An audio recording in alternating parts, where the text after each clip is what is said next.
Here's a 5-minute moral Hindi story of a saint, written in narrator voice, ideal for storytelling or audio.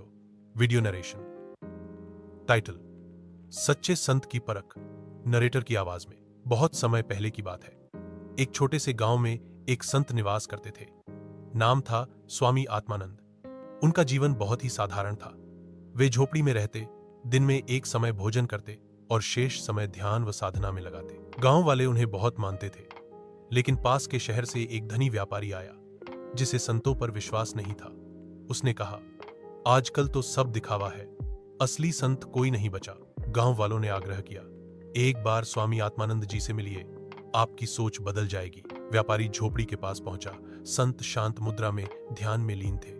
व्यापारी ने कहा, अगर आप सच में संत हैं तो बताइए, मेरे जीवन में इतना धन होते हुए भी सुख क्यों नहीं है। स्वामी आत्मानंद ने आंखें खोली और मुस्कुराए।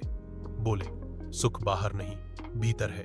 जितना ज्यादा तुम बाहरी चीजों से जुड़ते जाओगे, उतना ही अंदर खालीपन महसूस होगा।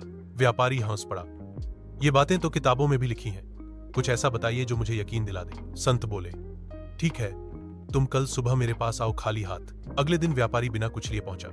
संत ने मुस्कुराकर कहा, अब जाओ, नदी से एक बाल्टी पानी भरकर लाओ। व्यापारी बोला, लेकिन बाल्टी तो है ही नहीं मेरे पास। संत बोले, मैंने तो कल ही कहा था खाली हाथ आना। व्यापारी चकित हुआ। संत बोले, जिस प्रकार खाली हाथ आने से तुम पानी नहीं ला सके, वैसे ही खाली मन से शांति नहीं मिल सकती। मन को खाली करना पड़ता है लोभ, अहंकार और शक से, तभी सच्चा सुख और शांति प्राप्त होती है। व्यापारी की आंखें नम हो गईं। उसने संत के चरणों में झुककर क्षमा मांगी और कहा, आज मैं सच्चे संत से मिला, अब जीवन को भीतर से बदलने का प्रयास करूंगा। नरेटर के अंत में। और इस तरह एक अहंकारी व्यक्ति को आत्मज्ञान प्राप्त हुआ, केवल एक सच्चे संत की सहज वाणी से। याद रखिए, सच्चा ज्ञान कभी शोर में नहीं, शांति में मिलता है।